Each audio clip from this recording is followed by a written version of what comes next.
The stagecoach lurched violently as it hit another rut in the dusty trail, and Eleanor Whitmore pressed her gloved hand against the window to steady herself.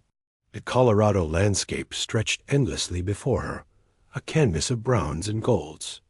That should have stirred something in her artist's soul, but instead felt as barren as her heart. "Cedar Ridge, next stop," the driver called down, his voice carrying over the thunder of hooves and creaking wheels. Eleanor smoothed her black morning dress and checked that her small leather satchel was secure.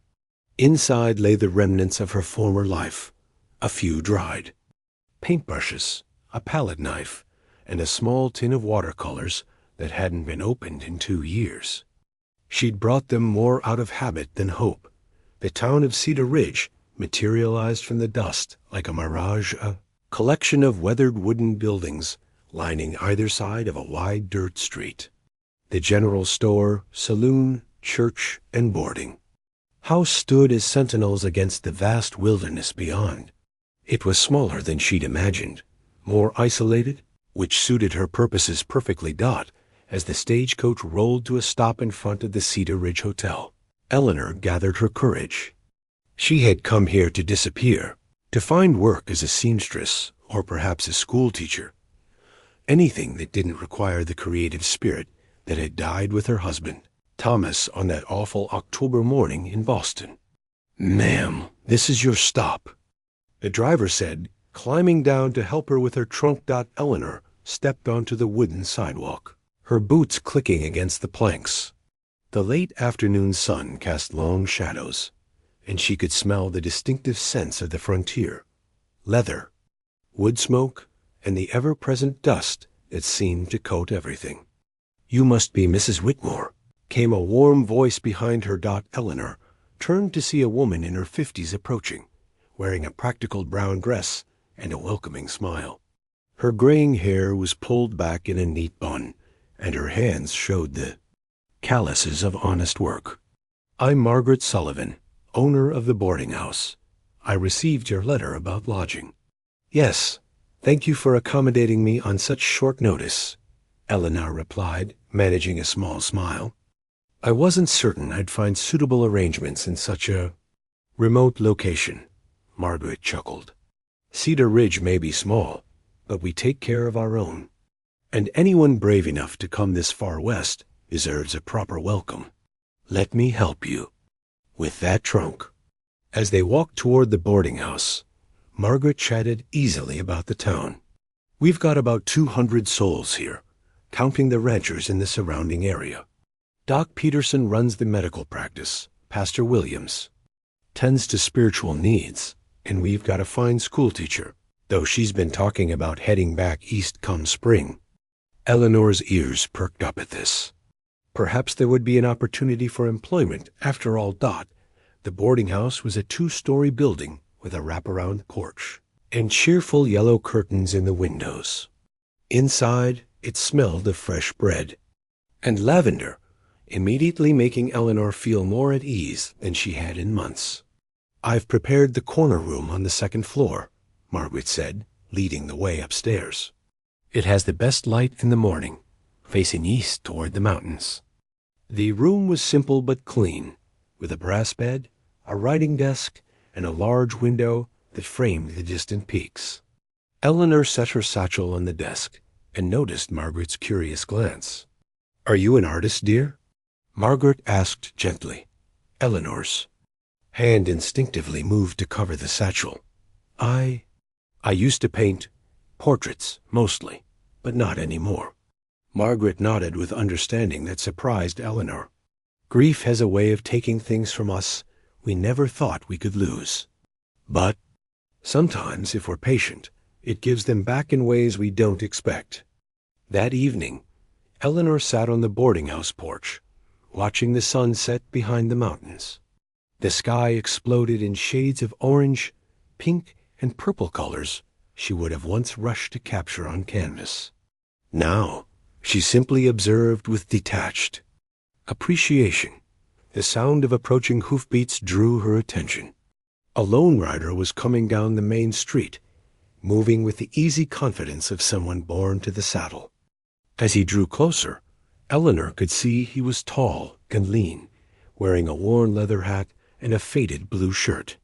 His horse, a magnificent chestnut mare, moved with the fluid grace of a well-trained animal. What struck Eleanor most was the rider's silence. He passed directly in front of the boarding house, without so much as a glance in her direction, yet something about his presence commanded attention. There was a stillness to him, a quality of patient observation that reminded her of the way. She used to study her subjects before painting them. "That's Tobias Stone," came Margaret's voice from the doorway behind her. "Works at the Patterson Ranch about 5 miles out. Folks call him Toby, though he's not much for conversation." "Is he mute?" Eleanor asked, curious despite herself. "No, he can speak when he needs to. Just chooses his words carefully, I suppose. He's got a way with horses that's almost magical. Some say he can gentle the wildest mustang just by being near." Eleanor watched as the silent cowboy dismounted in front of the general store. Even from a distance, she could see the care with which he tended to his horse, checking her hooves and speaking softly into her ear. "He lost his family in an Apache raid about 3 years back," Margaret continued quietly. "Wife and young daughter. Been different ever since. Quieter, if that's possible." Eleanor felt a sharp pang of recognition. Another soul carrying the weight of loss. Another person learning to navigate a world that had suddenly become foreign and painful. As if sensing her scrutiny, Tobias Stone looked up from his horse and met her eyes across the street. For a moment, they simply regarded each other, two wounded spirits, recognizing something familiar in the gathering twilight. Then he touched the brim of his hat in a small gesture of acknowledgement, before disappearing into the store. Eleanor remained on the porch long after the cowboy had completed his business and ridden out of town. Something about that brief exchange had stirred something in her chest, not attraction exactly, but recognition. For the first time since Thomas's death, she had looked at another human being and felt noticed. That night, as she prepared for bed, Eleanor found herself unpacking her art supplies for the first time in 2 years. She didn't open the watercolor tin or pick up a brush, but she arranged them on the desk by the window where the morning light would hit them. It wasn't much, but it was a beginning. Outside her window, the Colorado night was alive with sounds. She was still learning to identify the distant call of coyotes, the whisper of wind through sagebrush, and somewhere in the darkness, a steady rhythm of hoofbeats as another lone rider made his way home.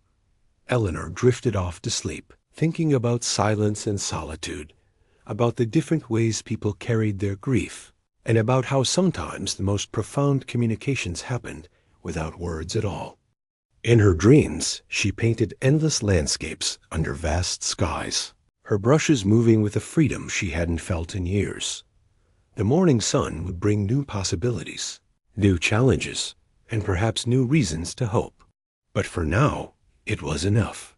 To sleep peacefully for the first time since leaving Boston, cradled by the quiet strength of a place where wounded souls came to heal. Eleanor woke to the sound of hammering echoing through Cedar Ridge's morning air. The eastern light streaming through her window was unlike anything she'd experienced in Boston cleaner somehow, with a golden quality that made even the dust motes dancing in the sunbeams seem magical. She dressed quickly in her practical gray dress and made her way downstairs, where Margaret was setting out breakfast for the handful of guests. "Sleep well?" Margaret asked, pouring coffee from a blue enamel pot. "Better than I have in months," Eleanor admitted, accepting the steaming cup gratefully. "That's the mountain air. Works wonders for troubled souls." Margaret set down a plate of eggs, bacon, and fresh biscuits. "I was thinking, if you're looking for work, you might want to speak with Pastor Williams about the teaching position. Mary Henderson, our current teacher, is getting married next month and planning to move to Denver with her husband." Eleanor nodded, though something in her chest tightened at the thought of confining herself to a schoolroom. That sounds practical.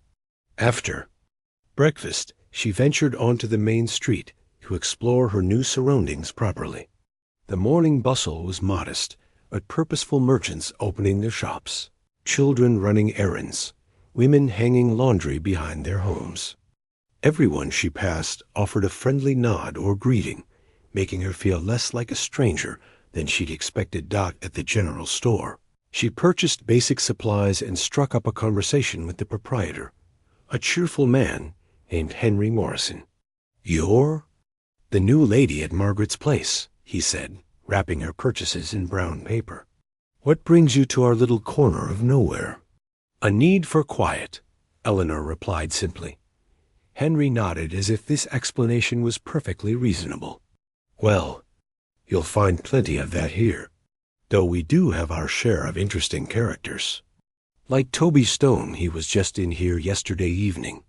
Quietest man in 3 counties, but he's got an eye for quality. Always knows exactly what he needs, and never buys anything unnecessary." Eleanor found herself asking, what kind of work does he do at the Patterson Ranch? Breaking horses, mostly. He's got a gift for it. Can take the most ornery Mustang and have it eating from his hand within a week. Never seen anything like it.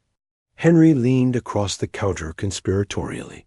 "Some folks think he's part Apache himself, but I say he just understands what it means to be wild and then tamed by circumstances." That afternoon, Eleanor walked to the small white church to meet Pastor Williams about the teaching position. The conversation was pleasant enough, and the pastor seemed eager to have someone with her education and background take over the school. But as Eleanor listened to him describe the curriculum and expectations, she felt a familiar numbness settling over her. On her way back to the boarding house, she took a detour past the livery stable and found herself at the edge of town where the buildings gave way to open grassland. The vastness of the landscape was both intimidating and exhilarating. In Boston, she'd been surrounded by walls and rooftops. Here, the sky seemed to go on forever. She was so absorbed in the view that she didn't notice the approaching horse and rider until they were quite close. Tobias Stone sat easily in his saddle, his chestnut mare picking her way carefully through the sagebrush. When he saw Eleanor, he pulled up and touched his hat brim in the same polite gesture she remembered from the previous evening. "Ma'am," he said quietly. His voice was deeper than she'd expected, with a slight rasp that suggested he didn't use it often. "Mr. Stone," she replied, surprised that she remembered his name. For a moment, they simply looked at each other. Up close, Eleanor could see that his eyes were the color of winter pine trees, and his face bore the kind of lines that came from squinting into sun and wind. There was something about his stillness that she found oddly comforting. "Beautiful country," she said, gesturing toward the mountains. "Yes, ma'am. Takes some getting used to, all that space." "Were you born here?" "Oklahoma Territory, originally. Came here after." He paused, and Eleanor saw a shadow cross his features. "After my circumstances changed." Eleanor understood that particular pause, the way certain subjects became walls in conversation. "I came from Boston, also because of changed circumstances." Tobias nodded slowly, and she had the sense that he understood more than his few words revealed.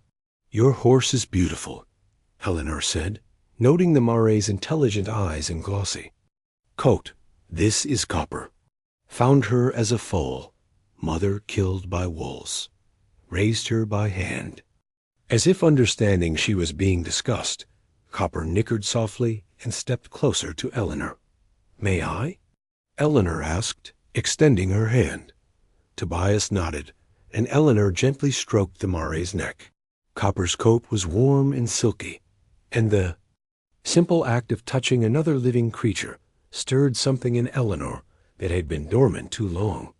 "She likes you," Tobias observed, and Eleanor thought she detected a note of surprise in his voice.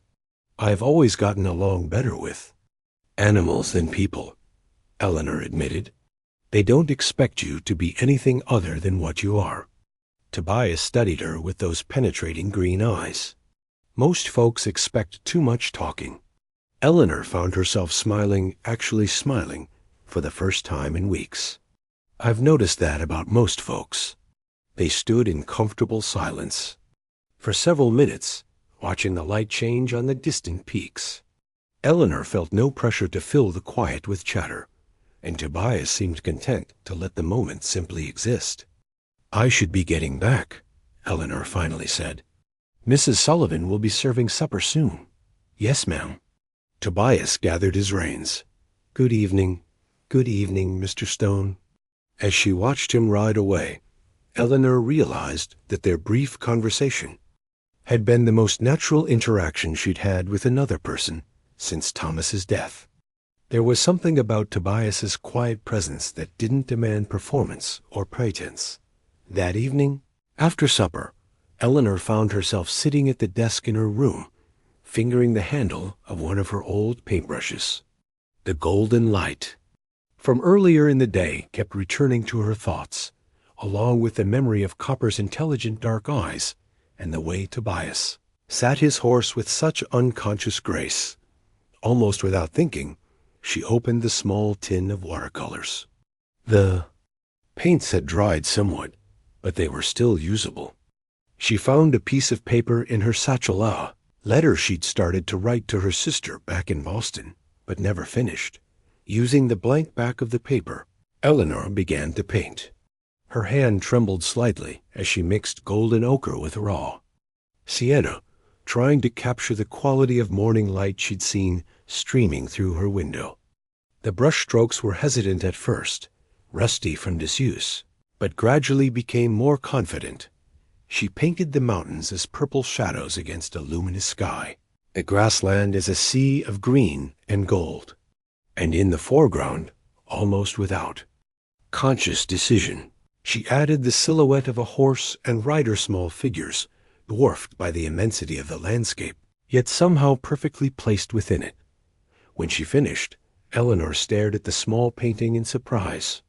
It wasn't her best work. Her technique was clearly out of practice, but it was alive in a way her art hadn't been for years. There was emotion in those brush strokes, genuine feeling rather than mere technical skill. A soft knock at her door interrupted her contemplation. "Eleanor?" came Margaret's voice. "I saw your light was still on. Is everything all right?" Eleanor quickly covered the painting with a towel before opening the door. "Yes, just ... reading." Margaret's eyes went to the covered paper on the desk, then to the paint stains on Eleanor's fingers. Her expression softened with understanding. "It's been a long time since we've had an artist in Cedar Ridge," Margaret said gently. "The light here is special, isn't it? Different from back east." Eleanor looked down at her stained fingers, evidence of her first creative act in 2 years. "I'm not sure I'm an artist anymore." "Oh, my dear," Margaret said with quiet certainty. "Once an artist, always an artist. Sometimes we just lose our way for a while." After Margaret left, Eleanor uncovered her small painting and propped it against the window where the moonlight could touch it. For the first time since Thomas's death, she felt something other than grief or numbness. It wasn't happiness exactly, but it was ... possibility. Outside her window, the Colorado night was vast and star-filled, full of silence and space and unexpected encounters. Somewhere in that darkness, a quiet cowboy was tending to his horses, carrying his own grief with the same dignity he carried everything else. Eleanor prepared for bed with paint still under her fingernails, and found herself looking forward to seeing what the morning light might reveal, both in the landscape beyond her window and in the corners of her heart she'd thought were permanently shadowed. Eleanor woke before dawn, drawn by an urgency she hadn't felt in years. She dressed quickly and crept downstairs, hoping to avoid Margaret's well-meaning questions about her early rising. The boarding house was silent, except for the soft ticking of the mantel clock and her own careful footsteps. Outside, Cedar Ridge was painted in shades of blue and gray, waiting for the sun to bring it to life. Eleanor walked to the edge of town with her small painting kit, a concession she'd made to herself after 3 days of fighting the urge to return to her easel dot. She found a spot on a small rise overlooking the Patterson Ranch, where she could see the horse corrals and the sprawling ranch house in the distance. The pre-dawn light was ethereal, making the whole landscape look like something from a dream. Dot as she set up her makeshift easel, a wooden crate she'd borrowed from behind the general store. Eleanor heard the soft thunder of approaching hooves. A group of horses was being driven toward the corrals, and even from a distance she could make out Tobias's figure among the riders. She began to paint quickly, trying to capture the movement and energy of the scene. Her brushstrokes were looser now, more confident than they'd been 3 days ago. The colors seemed to flow from her brush with a will of their own, the dusty rose of dawn light on the mountains, the deep purple shadows in the valleys, the golden highlights on the horses' coats. That's quite something. Eleanor startled, nearly dropping her brush. Tobias Stone stood about 10 feet away, having approached so quietly she hadn't heard him. His horse, Copper, grazed contentedly nearby. "Mr. Stone, I didn't hear you coming." "Didn't mean to startle you. Saw someone up here and thought I'd better check."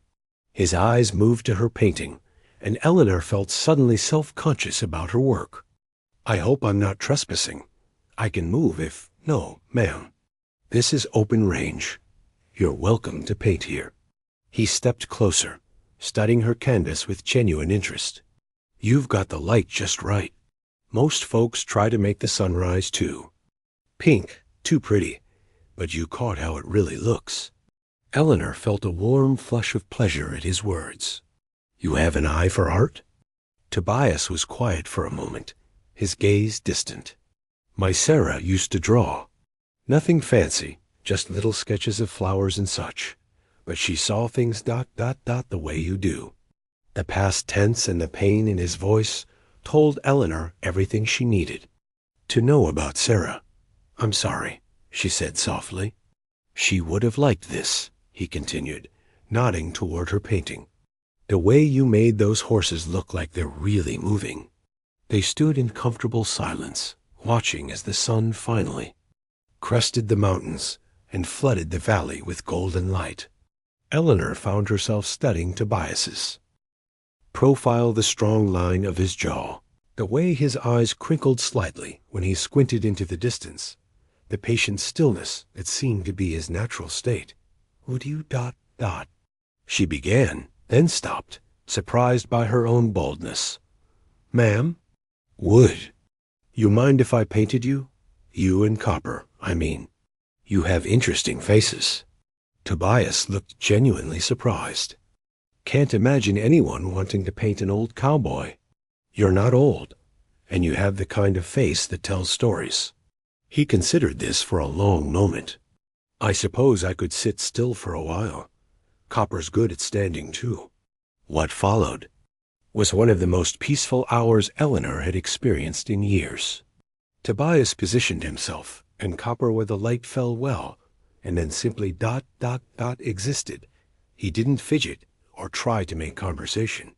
He didn't ask questions about her technique, or peer over her shoulder at the work in progress. He simply was, with the same quiet dignity he brought to everything else.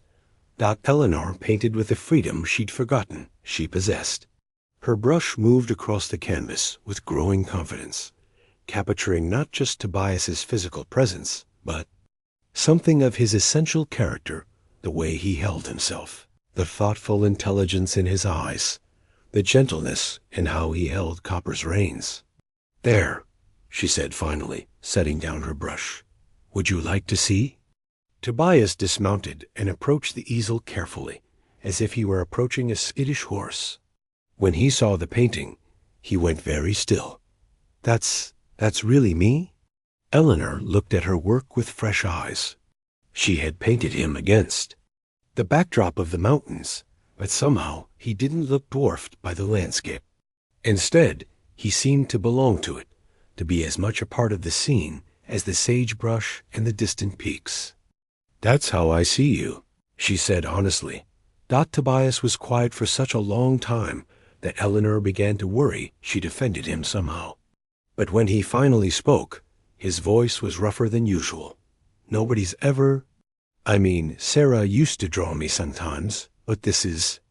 He cleared his throat. "This is how she saw me, I think. Before everything went wrong." Eleanor felt tears prick her eyes at the raw emotion in his voice. "She loved you very much." "Yes, ma'am, she did, and I loved her." He looked at Eleanor directly. "But loving someone doesn't mean you stop living when they're gone, does it?"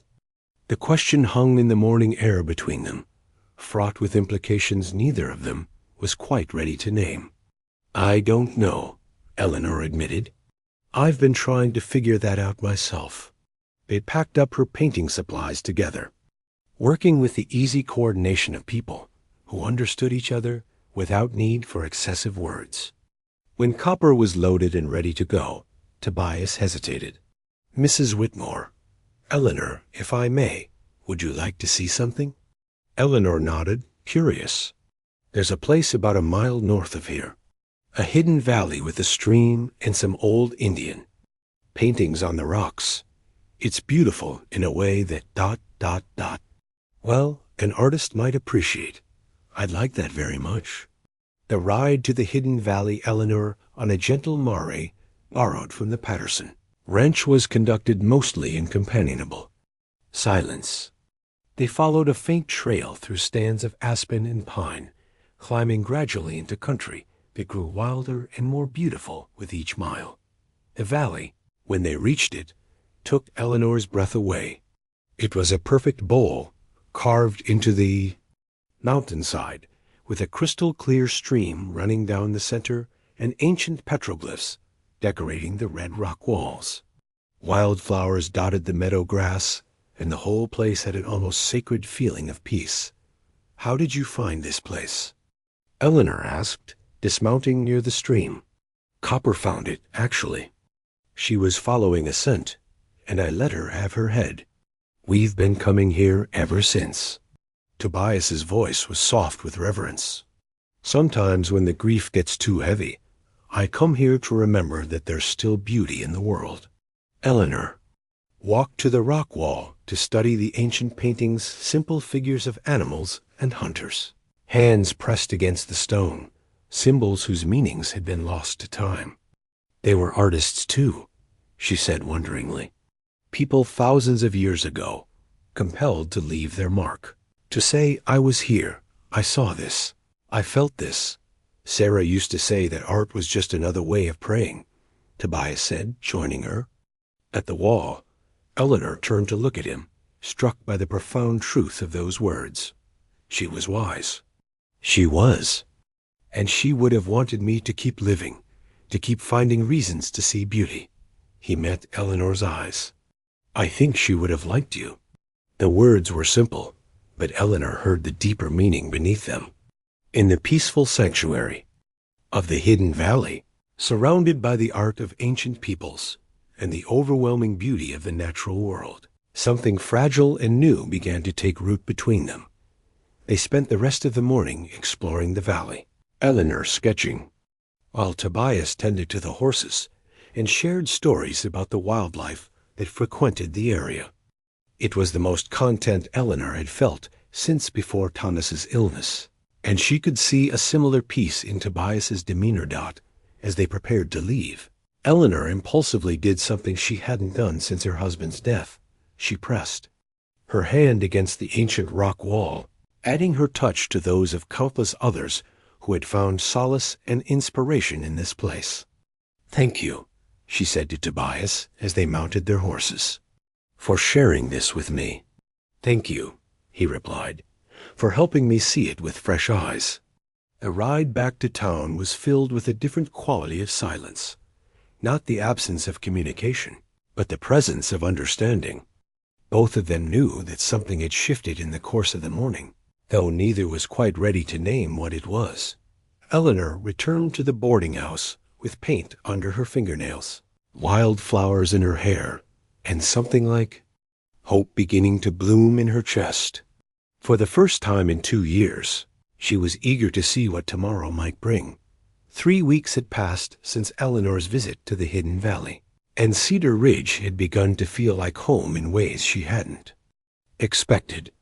Her easel had taken up permanent residence by her bedroom window, and Margaret had stopped apologizing for the paint stains on the washing basin. Eleanor had declined the teaching position, much to Pastor Williams's disappointment, but she'd found other ways to make herself useful.